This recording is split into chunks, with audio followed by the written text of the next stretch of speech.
Last episode we started on the Goonies themed bike project, and the design looked amazing. Now we just have to get the design to work on the bike.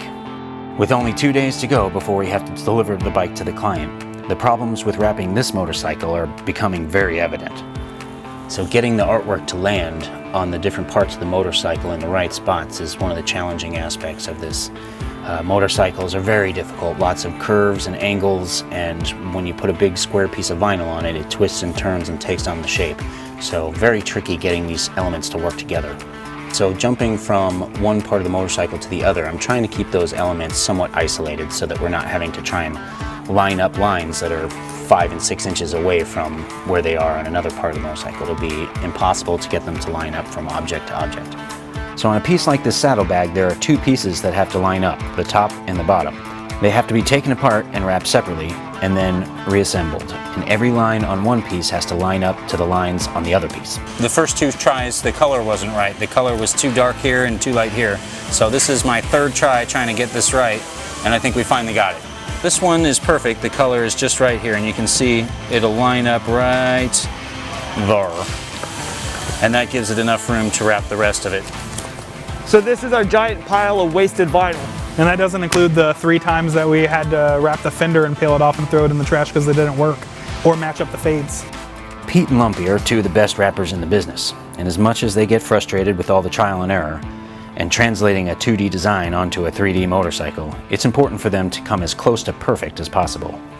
These guys take incredible pride in their work, and even if they have to rewrap a fender 3 times and waste their time, they're not going to be happy with it until it's perfect. They'll do it over and over again until it's right. They really do set a high standard for me and the entire design team. So Steve is building us a special jig to mount this gas tank to. In order to pull the vinyl around it in the right direction, the guys need to have that gas tank isolated so that they can pull the vinyl past the areas that will hide the edge of the vinyl. The tank really needs to be on a pedestal up in the air, so one person can wrap completely underneath this edge, as well as another person wrapping underneath this edge.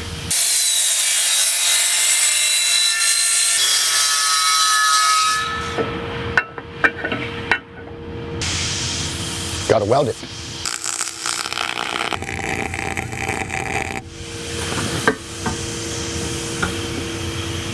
I think it'll work like that. I'll probably build a stand that goes right down to the floor. I'm gonna get Lumpy and see what he thinks. So we haven't done a bike in a while, and when you take a bike apart, there are some pieces that need special stands. The gas tank, the front fender, definitely the front fairing. They all thought that we might be able to put those pieces on when it's on the bike, but it's just too complicated, too close, you can't get your hands in there. This gas tank has some serious curves, so with the stand that Steve made for us, it went a lot smoother. It really does suck to wrap motorcycles, especially when you got to do pieces multiple times to try to get it to line up and fit right. When it's out of your control and not you messing it up. Incredibly frustrating. So these guys are ready to kill me. They had to rewrap that fender 3 times. So to help them out, Steve built a jig for the front fender. Hopefully that'll make it easier for them to wrap. The new stand that Steve built makes it a lot easier for us to do the fender because we can let it sit in one place and not have to pull on it and hold it at the same time, so we can both work it independently and speed up the process. And it clamps to the table, so when you're done you can unclamp it, flip it around, and clamp it back down to do the other side. So I feel really confident that this new version of the vinyl for the front fender is going to work. So first they wrapped the sides of the fender with the circular medallion that I stretched just a little bit horizontally. And then they wrapped the top with a thinner piece that ties both sides together. It seems to be working really well. So today I have the monumental task of trying to make this flimsy fairing from the motorcycle stable enough to where they can wrap it. And as you can see, it's nothing but a piece of jello. So I'm planning on utilizing this frame that I made to hold the gas tank. So this flimsy piece, I added 1 bar to the middle of it to try to support the wings the way it hangs. So I think I'm gonna lean this edge on here and weld it to the pole this way. So if I put it in right about here, that should give this enough stability where they can wrap this. This cowling is definitely going to be our most challenging section. We're doing it in 3 pieces because of the way that it bends this way. If I tried to make 1 piece, it would pinch here and we'd never be able to get it unpinched. So it needs a few places for the vinyl to conform. I got one piece that's going to come down here and two pieces that are going to come up here and seam in the middle. This is the front of the cowling, and what we're going to do is use this hard line on the bottom side of the octopus legs to hide a seam. So the two bottom pieces will go on first, and then this will overlap the two bottom pieces. So you want to follow this edge, cut off the drop shadow. We'll leave these little areas in there. We'll just go along the bottom, cut it all the way off to there, and it should fall off the end of the motorcycle right about here somewhere. And you'll never see the seam. I don't think it's going to go 100% the first time. I'm guessing that we're going to put the wrap on and realize that we need to make adjustments, peel it off, and redo it at least once.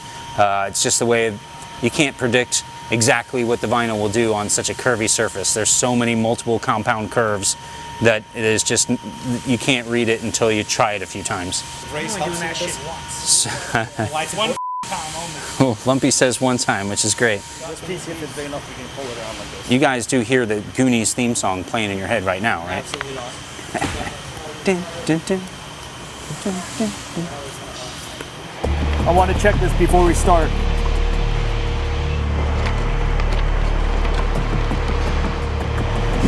Doesn't work here. We're screwed. That has to be like that's reach. What if we reprinted this part with the octopus legs down far enough to reach there? Well, that's going to make that all funky, isn't it? And move this logo up. So Pete and Lumpy found that the latest version of the octopus wasn't going to work. Logo out. I realized that I was going to need to remove the front logo and make that a second surface graphic. But more importantly, Pete showed me that the stress point was already past the main horizontal curve in the fairing, and I needed to lower the tentacles on the octopus so I could cover the seam across it. It took about 5 or 6 tries to get this exactly right. I had to get the curve of the octopus legs correct. I had to get the gradient going in the right direction, which was twisted off of the center line. If you look at the pieces over here, you can see that it fades to solid yellow in the middle, and the seam will disappear in this solid color. You can see a seam when it's busy artwork, but usually a solid color, it goes and disappears, especially a light color like yellow. The front cowling on the Harley sees a lot of wind and friction, especially, you know, Harley drivers usually drive pretty fast, so we're gluing the crap out of it. The knifeless tape that you see going down is a really cool product. It has a high tensile wire inside the pinstriping tape so that we don't have to cut on the guy's $50,000 motorcycle. The aluminum stand helps us get the cowling into the position that we need to wrap it.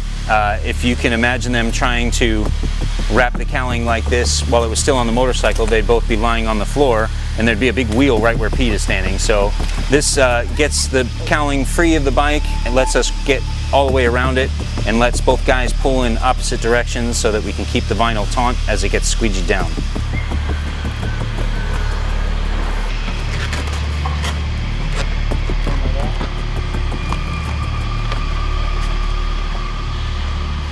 So the tentacles are supposed to be here? Right. It's a good, also I'm a good inch and 3/4 away from the necklace on this side. It ain't gonna make it around.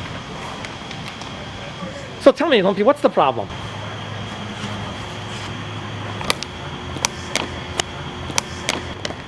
Is that supposed to overlap? Yeah, it needs to overlap in order to work, yeah.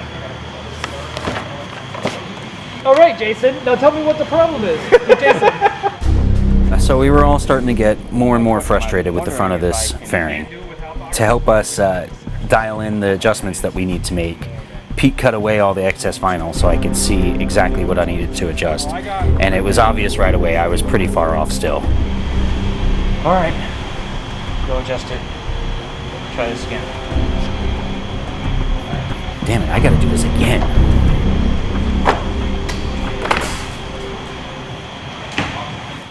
Man, I can feel the frustrations on both sides of the equation right there. It's a tough process we're trying to get done on this bike. All these different little details that we don't typically encounter when we're doing a wrap, and we're on a tight time schedule. Jeremy's gonna be here tomorrow end of day to pick up his bike, and we still got a lot to do. Make sure you join us next week to see the finale of the bike wrap. It's going to take 3 episodes to show you this whole entire process. Hope you're enjoying everything. If you are, hit subscribe and make sure you leave some comments for us so we can see what you're thinking. Thank you for watching the Media One Wrap This YouTube channel. And remember, this is exactly why we don't like wrapping motorcycles.